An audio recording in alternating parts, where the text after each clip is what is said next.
Hi, Rob. Hey, hi, Mr. Russell. How you doing? Thank you so much for the opportunity to interview you. Thank you for having me. We're delighted to be here. Um, I'm just gonna be a straight shooter with you. Um, you've done the Blob. That was a remake. You've done a sequel to Nightmare on Elm Street. You did your own thing with the Mummy.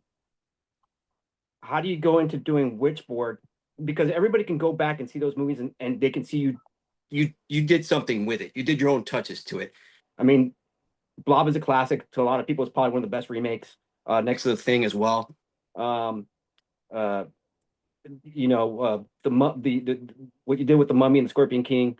Um, so what I'm trying to get to is with this picture, how'd you go in there and make it your own? Because I went in there thinking I'm watching a remake or a requel or whatever terminology you want to use nowadays, and it's and it I was I was shocked how different it was from the original and a completely different story other than using the title and having a lead that's a female that that gets possessed. That can be any movie, but you did something totally different from the original. What led Yeah, you to that story? yes and no.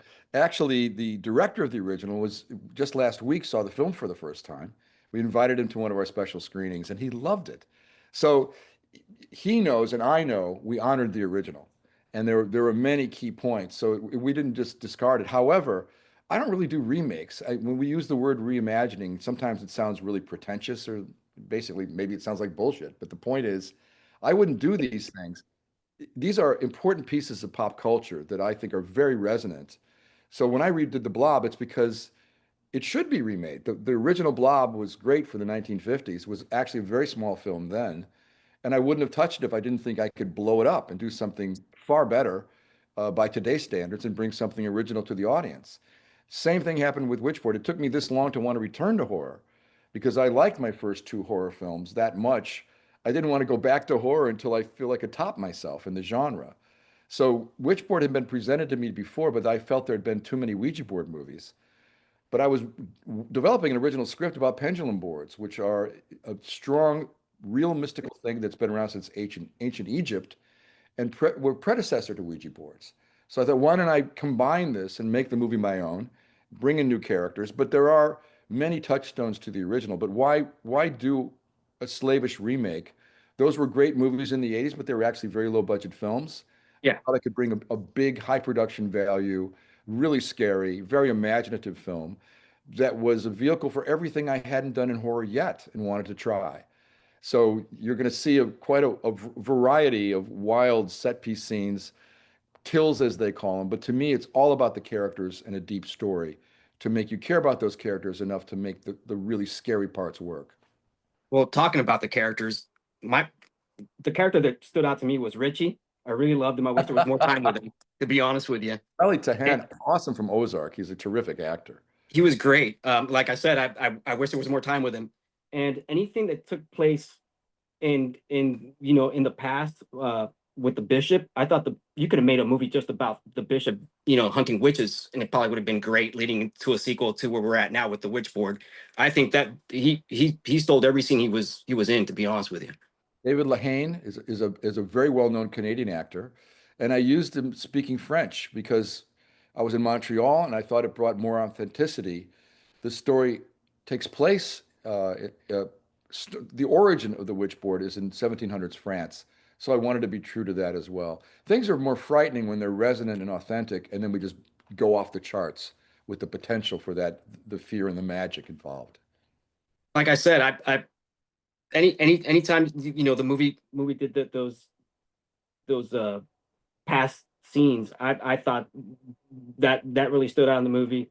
Richie was great. uh Emily's character, working through her drug addiction and her relationship with her boyfriend. I thought it was a great film. I like I said, it was unexpected. You know, you get all these remakes tossed at you, every year now, and it was such a different approach to the source material that I thought I'm honestly think that this is going to have some legs, and it's gonna hit. Thank Uh, you. We do. Look, we hope so. There's already a Witchboard universe because there was three in the 80s. yes. How can I take it to a new, fresh place? I have to entertain myself too. I want to try things I've never tried before on film.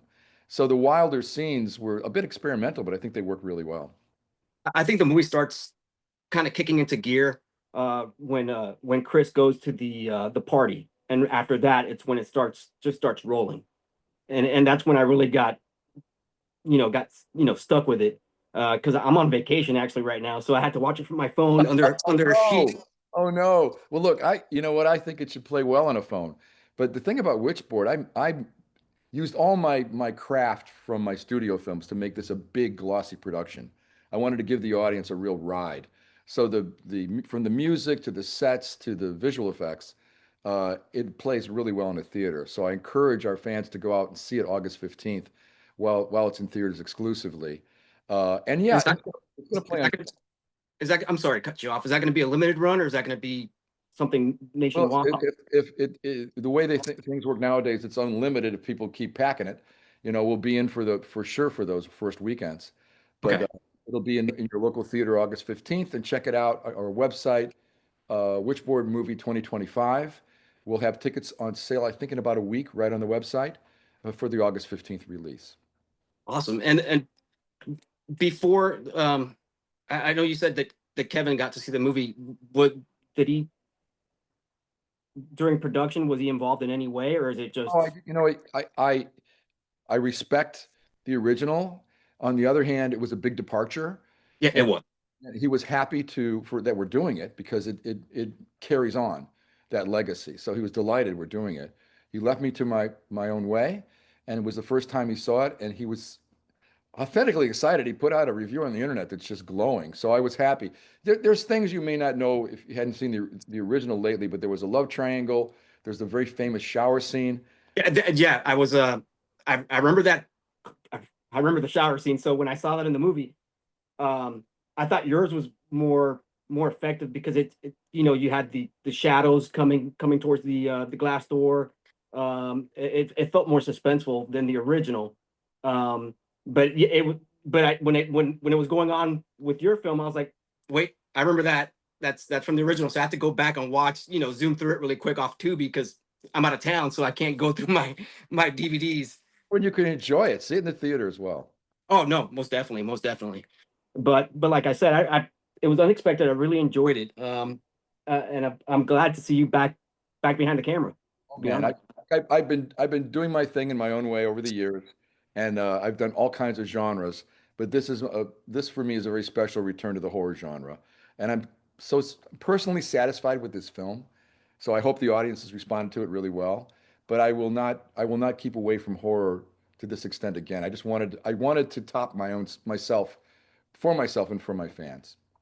And to step away from your new film, we all know there's a new box set coming out. Are you involved with anything to On do Elm, with, on Elm Street? yeah, with the remastering? I went in and did a remix and did a new colorization. So Oh, I've been very involved. I'm also involved in a new release. I think it's 8K of The Mask. That's going to be amazing. I'm going into the mix next week. I So, still love the mask because it came out on my birthday. well, that's why we did it. We were July predicting. 29th. I will never forget it. Yeah, So well, I hope we didn't wreck your childhood, but we certainly had fun making that. So look, I'm really honored because these films are kind of evergreen, that they still have fans. They're creating new versions of the film with high technology. I think part of it is because I always put my heart into the characters. If you care about the characters, the scares will work. If you care about the characters, the comedy works. There's a weird similarity across these genres. So, and it's one of the reasons I stick with practical effects as much as I possibly can because they age well. I mean, they're scary. Those films from decades ago are just as scary today when there's explosive practical effects. So what you see in Witchboard, Madison Iseman lived through all that with me. All the things that happened to her character were in real time on her bedroom set and in the bathroom set in particular. We had to build the whole thing 8 feet in the air. So that bedroom set was amazing with the hands coming out. That I that was was like, how do you do that? I was like, is that CGI? And I kept kind of trying to figure out how that was done. we do CGI touches at the end, but the practical effects are all real time. So I'm doing some CGI colorization, but those are real puppeteers under the bed, and that was real time. So we didn't even shoot the hands separately. We shot it right there, and you get the reaction from the character. It's much more visceral. And it's scary. She's sitting there waiting for me to say action, and she knows what's going to happen. And I think Right. it communicates to the audience in a way that's very unique. No, that scene was, like I said, like some of the new touches that were done to this movie. Like I said, it was unexpected. Like I didn't like. I tried writing stuff down for this interview, Oh, and you gotta watch the film. And Robert, you weren't expecting a great film from me. well, You're very shocked. no, it's just that it's Witchboard. Don't get me Yeah, wrong. I love the original, but it's not like it's Citizen Kane. people said the same thing about The Blob, but that's the only way I'll reimagine a film. I would never. I know there's remakes of classic films, but I don't know why. I mean, they were done. It's an opportunity for various actors and directors, but I only do things that I really have something big and new, a big idea to bring to it, that honors the original as well. Well, when I was doing my research on it, I saw that you wrote the screenplay. So I was like, okay, so I know there that I know your previous work and I know what you've been involved with and what you've written. So I knew, okay, well, he wrote Nightmare on Elm Street 3 with I'm going to pronounce it, but Frank Darabont and The Blob with my old pal Frank.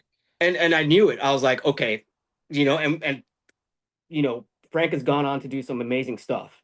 So I knew, I was like, okay, this has to it's not going to be terrible. It's either going to be or it's going to be good, And like I said, it was shockingly, surprisingly good. I mean, I really enjoyed it, and I wish. Thank you. And I wish I could have watched it with my wife or something, but they were all passed out, like I said, her and the kids, because we were staying in Airbnb. This is So what I recommend because there's a sensual side to the film.